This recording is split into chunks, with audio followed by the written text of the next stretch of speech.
ବହୁତ ଦିନ ତଳର କଥା। ବାବୁସାନ ଆଉ ପ୍ରକୃତି ନାମକ ସ୍ୱାମୀ ସ୍ତ୍ରୀ ରହୁଥିଲେ। ତାଙ୍କର ବର୍ଷା ନାମକ ଗୋଟିଏ ଛୋଟ ଝିଅ ଥିଲା। ସେ ବହୁତ ଭଲ ଲୋକ ଥିଲା। ସେଥିପାଇଁ ସେ ତା ଯେତିକି ରୋଜଗାର କରୁଥିଲା ସେତିକିରେ ଖୁସିରେ ରହୁଥିଲା। ସେ ଗୁପଚୁପ ବିକିକି ନିଜ ପରିବାରର ଖର୍ଚ୍ଚ ଉଠାଉଥିଲା। ସେ ସବୁଦିନ ସକାଳୁ ଗୁପଚୁପ ବିକିବାକୁ ଯାଏ। ଏ ଗୁପଚୁପ ବାଲା ଆସିଗଲା, ଖାଇବାକୁ ଆସ ବୁଢା ହଡ଼ା ଆଉ ପିଲା। 10 ଟଙ୍କାରେ 5ଟା ଗୁପଚୁପ ଆଉ ଶୁଖିଲା ଗୋଟେ। ସେ ଏମିତି ଭାବରେ ଡାକି ଡାକି ପୁରା ଗାଁରେ ଗୁପଚୁପ ବିକୁଥିଲା। ତାର ଗୁପଚୁପ ବହୁତ ଟେଷ୍ଟି ଥିଲା। ସେଥିପାଇଁ ତା ଗୁପଚୁପ ଖାଇବା ପାଇଁ ବହୁତ ଭିଡ଼ ଲାଗୁଥିଲା। ସେ ସବୁଦିନ ଭଳି ଗୁପଚୁପ ବିକିକି ରାତିରେ ଫେରିଲା ବେଳେ ଦେଖିଲା କିଛି ଲୋକ ତାକୁ ଦେଖି ଦୌଡ଼ି ପଳାଉଛନ୍ତି। ତାପରେ ସେ ଯାଇକି ଦେଖେ ତ ସେଠି ଗୋଟେ ସୁଟକେସ ପଡ଼ିଥିଲା। ଆରେ ଭାଇ, ଏ କାହାର ସୁଟକେସ?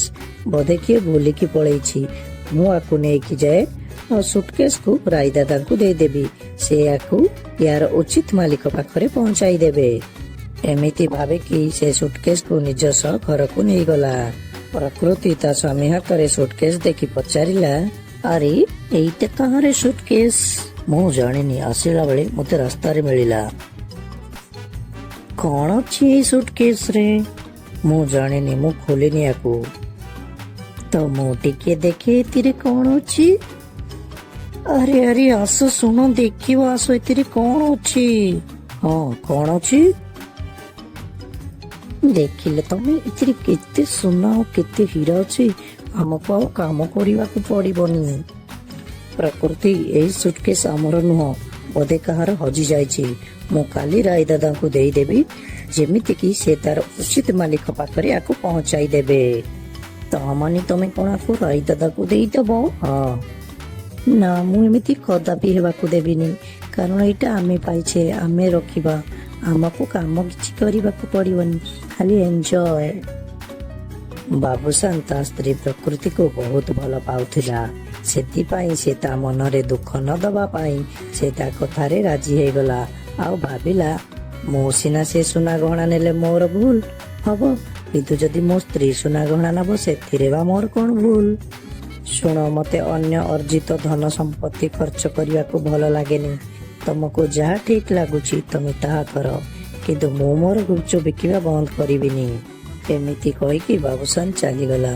ପ୍ରକୃତି ବହୁତ ଖୁସି ହେଇଗଲା ଆଉ କିଛି ସୁନା ଗହଣା ସେଥିରୁ ବିକ୍ରି କରି ଗୋଟେ ବହୁତ ବଡ଼ ଘର କିଣିଲା ଆଉ ସମସ୍ତେ ସେଇଠି ରହିଲେ। କିନ୍ତୁ ବାବୁସାନ ଏବେ ବି ଗୁପଚୁପ ବିକୁଥିଲା। ଦିନେ ରାଇ ଦାଦାଙ୍କ ନିକଟକୁ ଗୋଟେ ସ୍ତ୍ରୀ ଲୋକ ଆସିଲା। ରାଇ ଦାଦା, ମୋର ବହୁତ ସୁନା ଗହଣା ଚୋରି ହେଇଯାଇଛି। ମୁଁ ବହୁତ ଦିନ ହେଲା ଖୋଜିଲିଣି, ପାଉନି, ସେଥିପାଇଁ ଆପଣଙ୍କ ନିକଟକୁ ଆସିଛି। ଚୋରି? ପୁଣି ମୋ ଗାଁରେ? ତମେ ଯାଅ, ଚୋରକୁ ଧରି ତମ ସୁନା ଗହଣା ତମକୁ ଫେରେଇବା ଏବେ ମୋର ଦାୟିତ୍ୱ। ରାଇ ଦାଦାଙ୍କ କଥା ଶୁଣି ସ୍ତ୍ରୀ ଲୋକଟି ତାଙ୍କ ଉପରେ ଭରସା କରି ସେଠାରୁ ଚାଲିଗଲା। ଏପଟେ ବାବୁସାନ ଆଉ ପ୍ରକୃତି ଏତେ କମ ସମୟରେ କେମିତି ଏତେ ବଡ଼ ଘର କିଣିଲେ ବୋଲି ଗାଁରେ ସବୁ ଖୁସୁରୁ ଖୁସୁରୁ ହେବାକୁ ଲାଗିଲେଣି। ଏ କଥା ରାଇ ଦାଦା ବି ଶୁଣିବାକୁ ପାଇଲେ। ଗୋଟେ ସାଧାରଣ ଗୁପଚୁପ ବାଲା ଏତେ ଜଲ୍ଦି ଏତେ ବଡ଼ ଘର କେମିତି କିଣିଲା କି ରେ? କିଏ ଜାଣି ରାଇ ଦାଦା, କାହାକୁ ବି ଜଣା ନାହିଁ, ଗାଁରେ କେହି ଜାଣି ନାହାନ୍ତି। ଓହୋ, ବୁଝିବା, ଟିକେ ଯାଇକି ସେମାନଙ୍କୁ ମୋ ପାଖକୁ ନେଇ ଆସ। ଠିକ ଅଛି ରାଇ ଦାଦା। ତାପରେ ରାଇ ଦାଦାଙ୍କ ଲୋକ ଯାଇକି ସେମାନଙ୍କୁ ରାଇ ଦାଦାଙ୍କ ପାଖକୁ ନେଇ ଆସିଲେ। ରେ ବାବୁ, ମୁଁ ଶୁଣିଲି ତୁ କୁଆଡେ ବଡ଼ ଘର କିଣିଛୁ।